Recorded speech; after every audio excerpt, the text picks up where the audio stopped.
Atenção, esse vídeo contém spoilers. Alguma vez você já sentiu o gosto ruim do desespero? Não aquele desespero que você sente no dia a dia como um plano seu que deu errado ou algo do tipo, não. Eu falo daquele desespero que corrói a sua alma, aquele que transforma o mundo em um borrão cinzento e silencioso. Existe uma história contada em traços suaves de aquarela e na luz efêmera de vagalumes que nos obriga a encarar essa verdade. Uma história que muitos chamam de o filme de anime mais triste já feito na história. Mas essa definição ela é incompleta. O Túmulo dos Vagalumes não é apenas triste, é uma história brutal. A sua brutalidade não está nos campos de batalha ou nas explorações que rasgam o céu do Japão na Segunda Guerra. A verdadeira brutalidade está no silêncio que se segue, no estômago que ronca e na gentileza que morre. Somos apresentados a Seita, um garoto forçado a ser homem cedo demais, e a sua irmã Setsuko, cujo mundo ainda é feito de brincadeiras e doces. A imagem que primeiro nos cativa é de uma latinha de balas de fruta.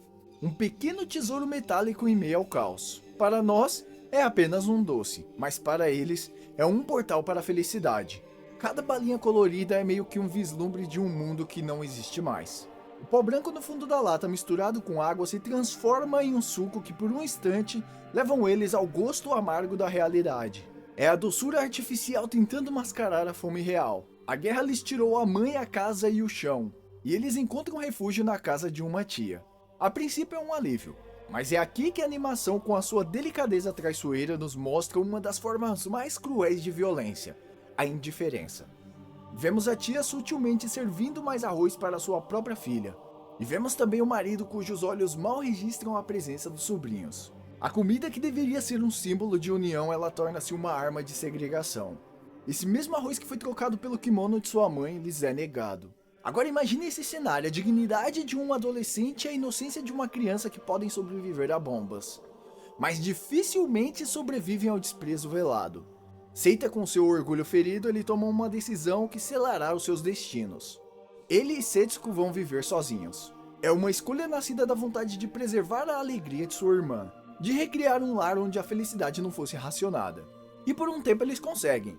Em um abrigo abandonado, à luz dos vagalumes que dançam como espírito na escuridão, eles encontram uma frágil autonomia. Os vagalumes, com seu brilho fugaz, se tornam as luzes de um lar, as estrelas de um céu particular.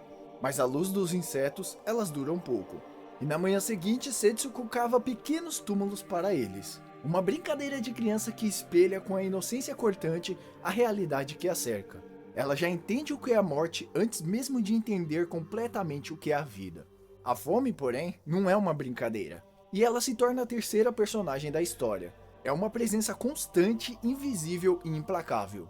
E é no auge da privação que testemunhamos uma das cenas mais devastadoras da história do cinema.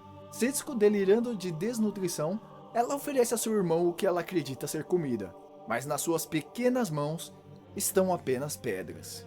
Pedras que ela moldou com a terra, na esperança de enganar a própria fome. Nesse momento, o orgulho de Seita desmorona. Ali ele sente a realidade que o atinge com a força de um soco. A sua tentativa de proteger a sua irmã, de criar um mundo à parte falhou. A doçura da latinha de bala se foi. A luz dos vagalumes se apagou.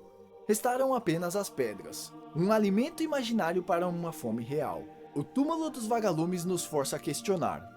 O que é a guerra? São apenas os soldados com as suas estratégias? Ou é também uma tia que nega um prato de comida? É um garoto que por orgulho se isola?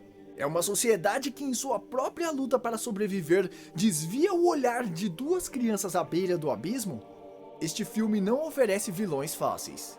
Não há um monstro para odiar. O monstro é a própria condição humana levada ao seu limite mais sombrio.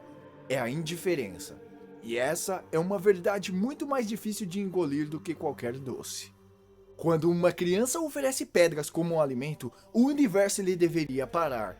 Mas ele não para. O sol continua a nascer, as cigarras continuam cantando seu hino de verão e a guerra continua moendo vidas com eficiência indiferente. Aquele momento, a oferta inocente e delirante de Setsuko é o ponto de ruptura. A partir dali não há mais orgulho, não há mais dignidade. Há apenas Seita contra o mundo. Em uma corrida desesperada contra o tempo. A mesma mão que um dia abriu com carinho uma lata de balas, podemos vê-la fechadas para roubar. Vemos Seita, o filho de um honrado oficial da marinha, correndo por plantações sob o manto da noite. Durante os ataques aéreos, enquanto todos correm para os abrigos, ele corre na direção oposta, em direção às casas vazias, para saquear o que quer que possa encontrar. E aqui, o filme nos joga numa pergunta incômoda, daquelas que não preferíamos responder. Podemos julgá-lo? A sociedade que lhe virou as costas, que tratou como um fardo, que o empurrou à beira do penhasco, ela tem o direito de chamá-lo de criminoso? Ele é espancado e humilhado, mas continua. Porque a fome de sua irmã é muito mais forte do que a dor dos socos. É muito mais alta do que os gritos de ladrão. Cada ato desesperado é uma declaração de amor.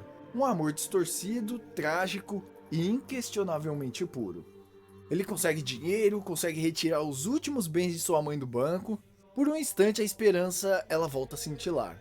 Mas esta luz ela é tão frágil quanto a luz de um vagalume. Ele volta para o abrigo com um coração talvez mais leve do que em meses, feliz por poder salvar Setsuko. Ele conseguiu. Mas a realidade, mais uma vez, ela é mais cruel do que qualquer ficção. Ele a encontra ali quieta, chupando uma bolinha de gude, confundindo o vidro frio com um doce que já não sentia mais o gosto. O corpo dela já tinha desistido, mesmo que o espírito ainda esperasse. Ele tenta alimentá-la, mas já era tarde demais. Então Setsuko morre. Não em uma explosão, não em uma forma heróica, ela simplesmente se apaga. Igual quando a gente vê a última brasa de uma fogueira. A guerra não matou diretamente. A fome, a indiferença e um sistema quebrado, sim, isso mataram ela. Ela morre nos braços do irmão em um abrigo escuro que deveria ser um lar, segurando uma bolinha de gude que é o último vestígio de um doce sonho. Seita não chora, não há mais lágrimas. Ele constrói uma pira funerária, como Setsuko fazia para os vagalumes. Ele a crema junto com seus poucos pertences. E a latinha de balas, agora vazia, se torna urna para suas cinzas. O símbolo da felicidade efêmera agora carrega o peso da perda eterna. O doce se transformou em pó, e o pó em memória. O filme termina como começou, com Seita sozinho, definhando em uma estação de trem. Um fantasma ignorado pela multidão que passa. Ele morre de fome segurando a latinha de balas vazia. Então o diretor Isao Takahata nos dá a imagem final. O espírito de Seita e Setsuko juntos. Saudáveis, bem vestidos e observando a cidade moderna e iluminada do Japão que se reconstruiu. E eles estão cercados de vagalumes. Eles não estão julgando, eles apenas observam. E é nesse olhar que reside a mensagem mais poderosa e perturbadora do filme. O túmulo dos vagalumes não é apenas sobre o passado, é um alerta. É um alerta de que, sob o verniz da civilização, sob a luz de neon de nossas cidades, a capacidade para a indiferença ela ainda existe. É um lembrete de que as vítimas silenciosas da nossa pressa, do nosso egoísmo, do nosso desvio de olhar, eles estão por toda parte. Essa não é uma história de guerra, é uma história sobre o fracasso da humanidade em tempos de crise. É um espelho que nos pergunta, e você? Você compartilharia o seu arroz para um vizinho que está passando necessidade? Você notaria as crianças, os idosos, na estação de trem? Ou você, como tantos outros, apenas passaria reto, com medo de que a dor deles pudesse manchar a sua paz? A luz dos vagalumes ela é linda, mas ela também é passageira. O que fica no silêncio que se segue é o eco de nossas próprias escolhas. Eu me chamo Igor e vocês estão no Resenha Filosófica.